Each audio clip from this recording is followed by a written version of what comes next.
4 сынып оқушысы Жастілекова Балнұр мәнерлеп оқитын өлеңі Абай Құнанбаевтың «Өлең сөздің патшасы, сөз сарасы» өлеңі.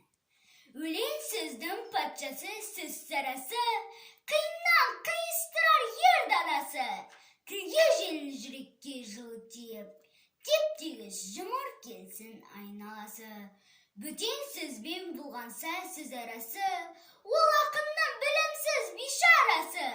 Айтушы мен тыңдаушы көбінадан, бұл жұрттың сөз танымас бір парасы. Әуелі аят хадис сөздің басы, қосарлы бейт мысал келді арасы.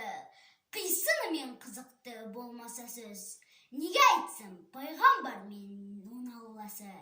Мешіттің құтпа оқыған ғұламасы, мінәжат уәлилердің зар наласы. Бір сөзін бір сөзіне қиыстырар, әрбірі келгенше өз шамасы.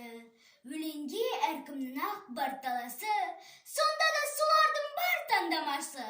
Іші алтын, сырты күміс сөз жақсысын, қазақтың келістірер қай баласы.